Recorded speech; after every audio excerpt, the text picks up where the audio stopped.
The Women's Tennis Association is under intense pressure. And for once, the anger isn't about rankings or prize money. Alex Eala, one of the sport's brightest young phenoms, has done something nobody saw coming. She's taking them to court. A match that should have highlighted her talent instead turned into a nightmare, exposing the ugly layers of the Pro Tour. What unfolded on that clay went beyond controversial. According to her lawyers, it was straight-up highway robbery. Now the whole world is locked onto the drama as one athlete breaks the code of silence. Here's how one single match snowballed into the most explosive scandal to hit the women's circuit in a decade. Insiders were talking about Alex Eala long before she ever hit mainstream headlines. Coming out of the Philippines, she carried the crushing hopes of a nation desperate for a true global champion. At only 17, she captured the US Open junior title, making history as the first athlete from her archipelago to claim the crown. That win wasn't just a trophy, it was a warning shot. All of Southeast Asia paid attention. While her country erupted in celebration, Alex was only getting started. But jumping from juniors to the Pro Tour is brutal. It's a grinder. Countless future stars have cracked under that weight. You're facing ruthless opponents, massive stakes, and zero margin for mistakes. Yet Eala didn't blink. She battled through the challenger ranks, survived punishing qualifiers, and played through real physical pain just to keep climbing. Nothing was gifted to her. Losing only made her sharper. By early 2025, she was hammering at the door of the top 50, and experts were betting big on her breakthrough. Then came the Luxembourg Open, a standard WTA 250 event meant to be just another step on the ladder. She drew a seeded veteran, but she didn't care. She was ready. Her team believed, the supporters who flew in from Manila believed too. They saw it as her coming out party, the proof she could hang with the big names and wasn't just a junior flash, and she walked onto that court looking dangerous, carrying the hungry intensity that comes from sacrificing your childhood. The serve was popping. The ground strokes were laser-guided. She looked locked in, playing like someone possessed. For a stretch, it felt like destiny. But on the Pro Tour, nothing is guaranteed. What happened next wouldn't just change Alex's path, it would rattle the foundation of the sport itself. Because some battles aren't decided by forehands and backhands, they're decided by judges and juries. And the gavel was about to fall. How does a normal tennis match end up inside a legal filing? Strap in because the details are insane? Set 1 was pure electricity. Eala was slicing her opponent apart, controlling angles like a chess master. She took its 4, and you could feel the crowd ignite. Flags were whipping in the stands. Twitter was flooding with winner clips. This was the superstar everyone had been promised. Then set 2 began, and things started to feel off. At first it was small, a suspicious call here, an odd pause there. Eala painted the line, or so it looked. The official yelled out. She stared at the mark in the clay, confused, but stayed quiet. No point burning a challenge too early. Then it turned into a pattern. Every close call, every 50-50s, every tight margin, it all went against her. Game 5 of the second set, Alex drills a forehand down the line that looked clean as glass. The stadium held its breath. It was in. It had to be. Then came the shout-out. Alex froze, her fist pump dying into a stare of disbelief. She walked to the chair, pointing to the mark, calm, but with steel in her voice that caught the line. The mark is right there. The umpire barely looked. Call stands. Eala immediately demanded the review. The screen showed what everyone already saw. The ball kissed the paint. It was good. They corrected it, sure, but the damage was done. Her rhythm was shattered, her mind was spinning, and it didn't stop.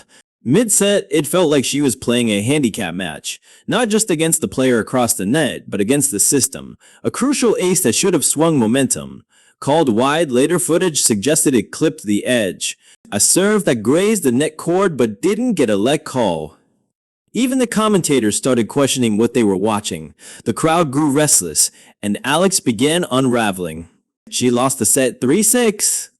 Losing is one thing, feeling robbed is something else.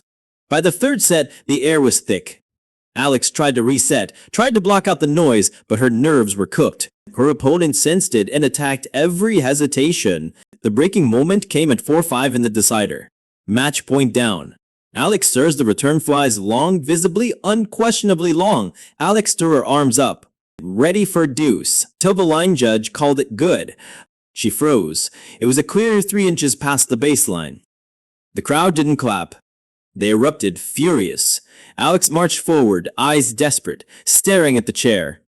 "You have to check that mark, please." The umpire shook his head. "No, Hawkeye, no second look, just a cold, final decision. Game over." Alex stood there frozen, staring at the clay mark that screamed the truth to everyone watching. Then she turned away, went to her bench, and packed her bag in complete silence. But something inside her broke. Not just confidence, her belief in the sport itself. She lost. But was this a loss? Or a crime? The answer came like a bomb, a legal filing that shook the sport to its core. At the post-match press conference, Alex Eala didn't shout. She didn't throw wild accusations.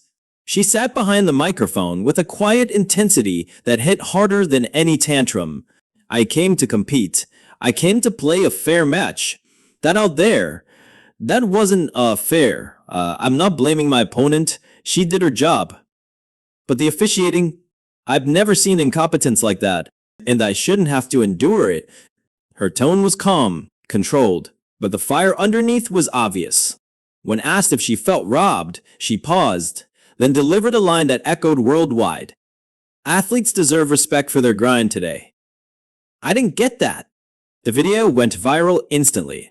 Clips of the blown calls exploded into millions of views as analysts broke down every frame. Legends weighed in. Martina Navratilova posted, "We've seen bad calls, but this is a new level of awful.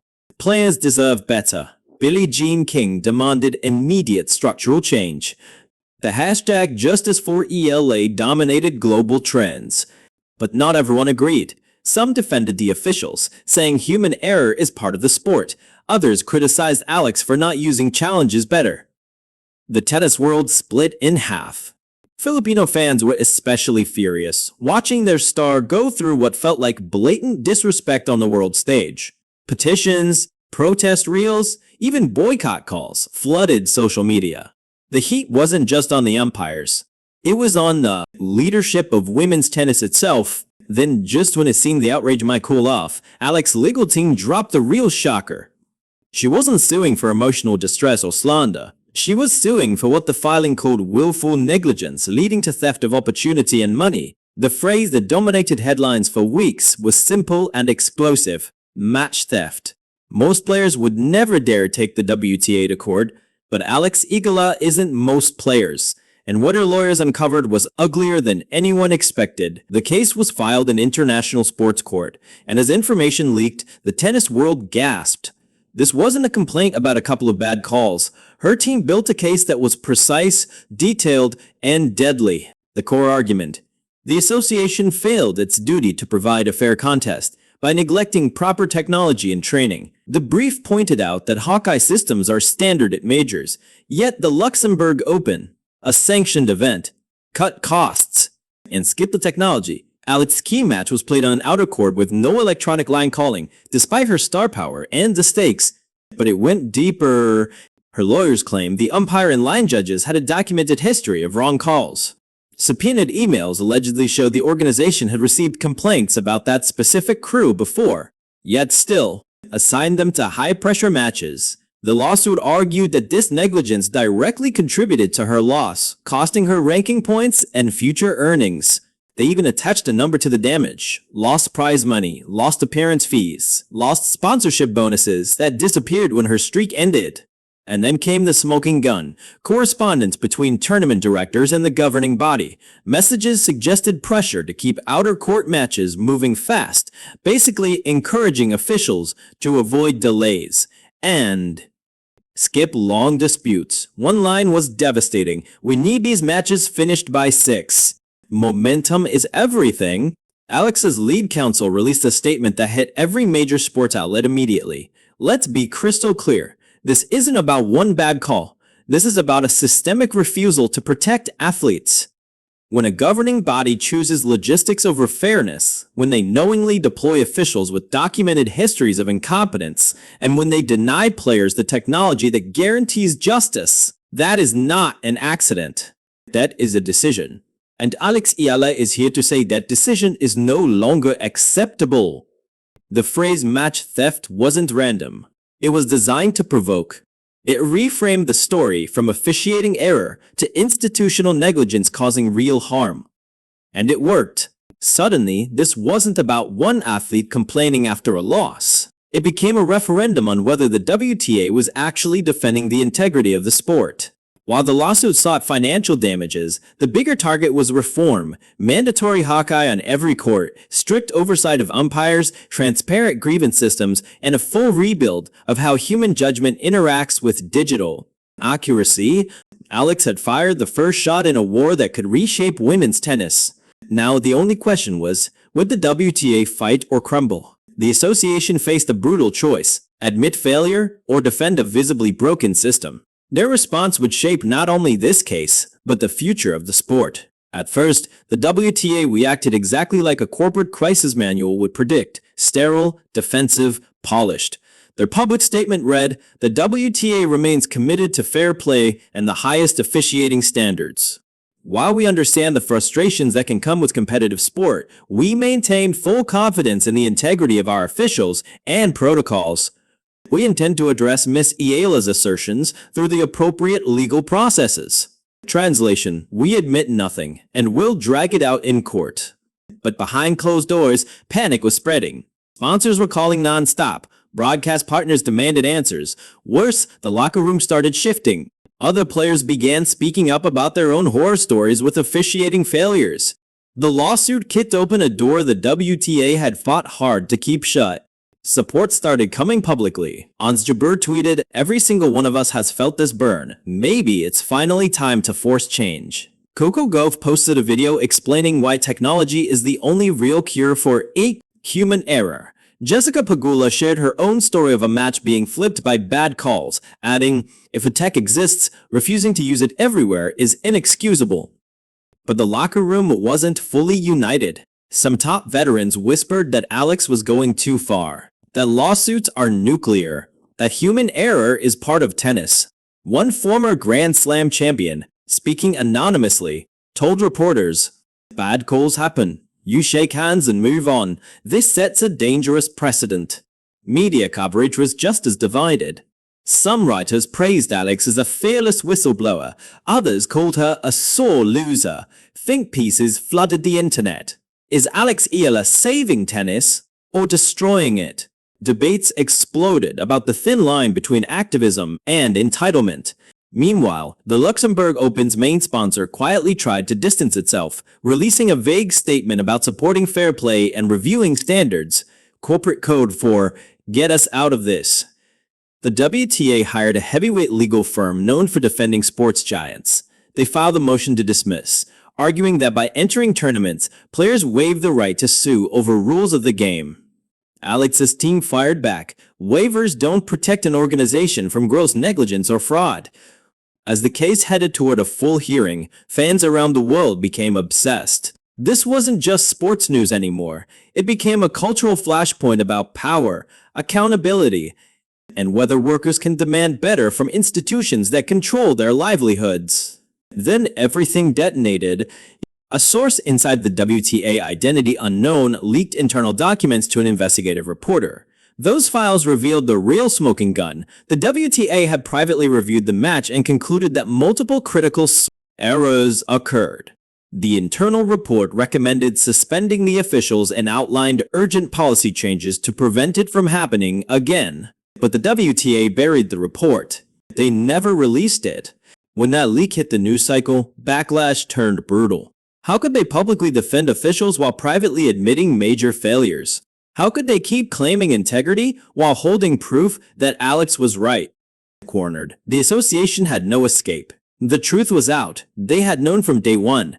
The question was no longer was she right? That was settled. The only question left was whether they would finally do the right thing. The aftermath changed the sport permanently. 3 weeks after the leak, the organization broke its silence with a new update. And this time, it wasn't FRFFLL. The spin was gone. It was blunt and direct. Upon further review, we acknowledged significant failures in the calls made. During the match in question, we also failed to address her concerns properly. "We commit to improvement." They didn't legally confess guilt. Lawyers blocked that, but they announced major reform, effective immediately. Every court, not just main stadium courts, must have electronic line calling systems like Hawkeye. A third-party watchdog body would oversee officials, with active players involved. A formal protest channel would be introduced, with visible investigations and public outcomes. It didn't fulfill every single demand Alex wanted, but it was a historic step, and an open admission that the old system was flawed. The legal battle ended privately. Details stayed confidential, but insiders claim she received a settlement check and, more importantly, a real apology. Alex's statement was simple. "I never wanted a war between myself and the tour. I wanted to make sure the next generation doesn't experience what I did. I'm grateful for the progress." But the ripple effect went far beyond one athlete. The debate exploded worldwide. Do athletes have the right to sue when bad governance destroys their livelihood? Is it fair for leagues to hold total control over the talent that generates the money? And if machines can be accurate, why accept avoidable mistakes? The entire sports world took notes. This saga became a blueprint for pushing back in professional sports. As for Alex, she returned to competition, flashing the same talent that made fans love her in the first place. She's climbing again, the swagger is back, and she plays with the knowledge that her fight wasn't just for herself. She made the path smoother for every girl who picks up a racket next. Critics still exist, saying she should have stayed quiet, accepted the loss, and moved on. But to many, she's a legend, bold enough to risk connections, comfort, and even career politics just to stand up for fairness. The truth probably sits in the middle. She's not a villain. She's not a saint. She's a competitor who refused to stay silent when something felt wrong. And that stubbornness changed the sport. This story goes deeper than missed shots and courtroom filings. It's about courage, responsibility, and the evolution that only happens when someone demands better. The game is better. Because of her. The tech is stronger. Oversight is tighter. Players now understand they have power. Will there still be chaos? Of course. Will officials ever be perfect? Probably not. But thanks to her, the playing field is more level. And that is a win on its own. If this story triggered a thought or emotion, speak up. Hit subscribe. Drop your opinion below. Was the lawsuit justified, or did it go too far? Send this to friends who love tennis, care about fairness, or enjoy a classic David versus Goliath battle.